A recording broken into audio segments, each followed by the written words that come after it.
नमस्ते भारत। सभी मित्रों का मेरे इस वीडियो में बहुत बहुत स्वागत, अभिनंदन। अपने इन वीडियोस के माध्यम से मैं अवचेतन मस्तिष्क की चमत्कारिक शक्तियों के बारे में गहन विमर्श कर रहा हूं। हमारे अवचेतन मस्तिष्क की ये चमत्कारिक शक्ति जीवन के हर क्षेत्र में चमत्कारिक प्रभाव दिखाती है, बहुत चमत्कार पैदा करती है। हम इसका अनुभव कर सकते हैं और अपने जीवन की तमाम समस्याओं से छुटकारा पा सकते हैं, बशर्ते कि हम जो चाहते हैं, जिस तरह का वातावरण हम अपने आसपास चाहते हैं, उस वातावरण को बनाने वाले संदेश अपने अवचेतन मस्तिष्क को यदि हम भेजते रहते हैं निरंतर, तो अवचेतन मस्तिष्क फिर हमारे लिए वही काम करना शुरू कर देता है। यह अवचेतन मस्तिष्क की बहुत बड़ी ताकत है और ये ताकत हमारे अंदर ही मौजूद है, हमारे अंदर ही विद्यमान है। बस हम इस ताकत का उपयोग करना नहीं जानते हैं। तो आप सभी मित्रों से निवेदन है कि आप मेरे इन वीडियोस को बहुत ही ध्यानपूर्वक गहराई से देखते हुए और समझने का प्रयास करें और अपने अवचेतन मस्तिष्क की शक्ति को जागृत करने का प्रयास करें। अपने इस वीडियोस की इस श्रृंखला के माध्यम से मैं हमारे जीवन में जब हम विवाह करते हैं तो विवाह के बाद में तमाम समस्याएं आती हैं। कभी मन मुटाव हो जाता है और अपने अवचेतन मस्तिष्क की शक्ति को जागृत करके हम अपने वैवाहिक जीवन में आने वाली सभी समस्याओं से छुटकारा पा सकते हैं। हमारे आसपास तमाम तरीके के ऐसे प्रसंग आते हैं,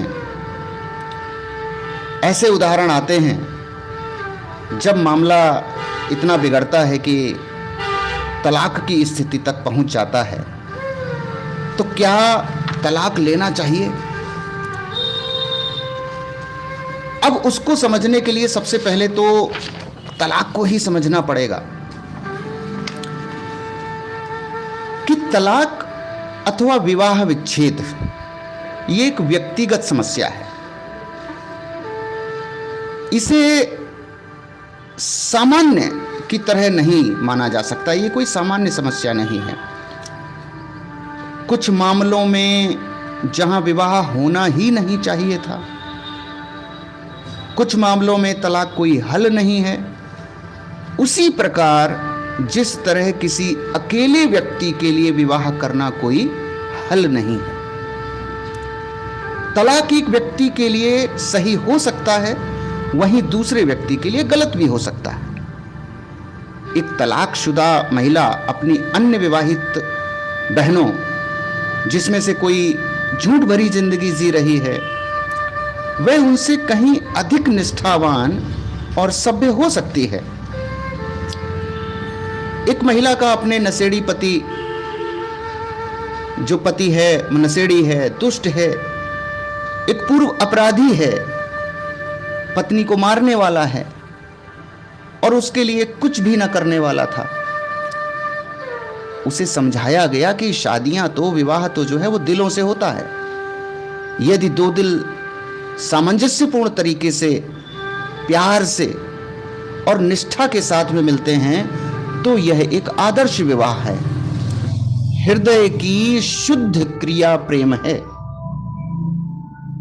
इस स्पष्टीकरण के बाद उसे पता चला कि ऐसा कोई दिव्य नियम नहीं है जिसकी वजह से वह इस तरह मार खाती रहे, डरती रहे और धमकियां खाती रहे। क्योंकि किसी ने कहा था, मैं तुम्हें पति पत्नी घोषित करता हूं। यदि आपको कोई शंका होती है तो आप क्या करें? तो आप मार्गदर्शन लें, सलाह मशवरा करें, ये जानते हुए भी कि वहां हमेशा जवाब है और आपको भी जवाब मिलेगा। अवचेतन मस्तिष्क सदैव जवाब देता है। आपकी आत्मा की चुप्पी में उस इशारे को समझिए और उसे मानिए ये आपके साथ शांति में वार्तालाप करता है। हमेशा ही हमारा अवचेतन मस्तिष्क शांति में बात करता है। हम इसको संदेश भेज करते देखें। अब क्यों होता है, तलाक की ओर लोग क्यों जो है आगे बढ़ जाते हैं? एक युगल जो है पेयर, उसका विवाह हुए कुछ ही महीने हुए थे, लेकिन युवक को हमेशा ही इस बात का डर बना रहता था कि उसे उसकी पत्नी छोड़ देगी। उसने अस्वीकृत किए जाने की अपेक्षा की थी और उसका विश्वास था कि उसकी पत्नी उसके साथ विश्वासघात करेगी। ये विचार हमेशा ही डराते रहते थे और ये उसका जुनून बन गया था। हमेशा ही सोचता रहता था इस बात की। उसकी मानसिक प्रवृत्ति अलग होने और शक करने की हो गई थी। उसकी पत्नी भी अपने पति पर कोई प्रतिक्रिया नहीं देती थी। ये उसके पति का अपना विश्वास अथवा छोड़े जाने का वातावरण था और अलग होने की प्रक्रिया उनके बीच में काम कर रही थी। इन सब ने उनके बीच एक ऐसी परिस्थितियां अथवा क्रिया पैदा कर दी जिनके पीछे उनका जो मानसिक व्यवहार था, यह यहां पर क्रिया और प्रतिक्रिया अथवा कारण और असर का नियम लागू होता है। क्योंकि अगर कोई क्रिया होती है तो उसके विपरीत और बराबर प्रतिक्रिया भी होती है। अगर कोई कारण है तो उसका असर भी होगा। सोच एक क्रिया है और अवचेतन मन का जवाब जो होता है हमें मिलता है, वह एक प्रतिक्रिया होती है। उसकी पत्नी ने घर छोड़ दिया और तलाक की मांग की। उसे इसी का डर था और उसका विश्वास था कि उसकी पत्नी ऐसा ही करेगी, तो उसके विश्वास की वजह से ऐसा हो गया। अब ये जो स्थितियां पैदा होती हैं, तलाक तक की स्थितियां जो पैदा होती हैं, ये इनकी उत्पत्ति मन में ही होती है। तलाक सबसे पहले मन के अंदर होता है। कानूनी प्रक्रिया तो उसके बाद का हिस्सा है। ये दोनों पछतावा, डर, शंका और क्रोध से भरे हुए थे, दोनों ही। ऐसी प्रवृत्ति पूरे व्यक्तित्व को कमजोर और थका देने वाली होती है और अवचेतन प्रक्रिया में ऐसा होता रहता है। उन्होंने सीखा कि नफरत विभाजित करती है और प्रेम जोड़ता है। उन्होंने अनुभव करना शुरू कर दिया कि वे अपने मन के साथ में क्या कर रहे हैं। उनमें से किसी को भी मानसिक क्रिया के नियम का ज्ञान नहीं था और अपने मस्तिष्क का उपयोग गलत तरीके से वे कर रहे थे। वे अपने जीवन में उथल पुथल और परेशानियों को ला रहे थे। वे दोनों व्यक्ति स्वभाव पर साथ साथ वापस गए। प्रार्थना उपचार विधि का एक साथ प्रयोग किया। उन्होंने एक दूसरे को प्यार, शांति और सद्भावना देनी शुरू की। दोनों ने अलग अलग एक दूसरे को सामंजस्यता, स्वास्थ्य, शांति और प्रेम देने का अभ्यास किया और रात में धार्मिक उपदेशों को बारी बारी से पढ़ते। उनका दाम्पत्य जीवन हर दिन के साथ खूबसूरती से बढ़ता चला जा रहा था।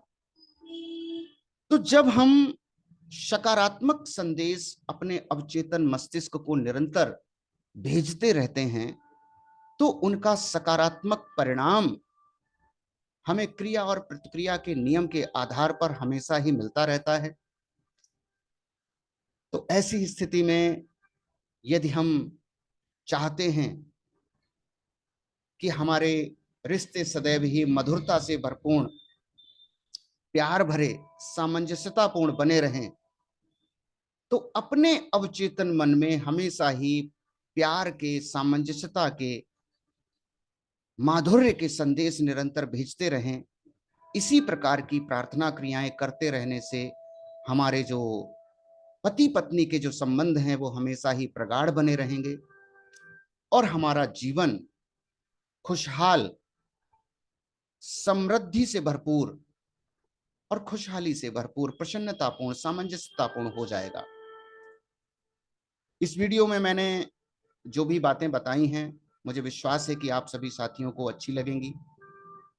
आप इनको देखिए। अगर आपको अच्छी लगती हैं तो आप अपने इष्ट मित्रों को भी इस वीडियो को ज़रूर से फॉरवर्ड करें, अपने मित्रों को शेयर करें ताकि उनको भी इस वीडियो में बताई गई बातों का लाभ मिल सके। मेरे चैनल को ज़्यादा से ज़्यादा सब्सक्राइब करें, लाइक करें, बेल आइकन को दबा दें ताकि मेरे अगले आने वाले वीडियोस का नोटिफिकेशन आपको तुरंत ही मिल जाए। Thank you very much for watching this video. धन्यवाद सभी साथियों का। नमस्ते भारत।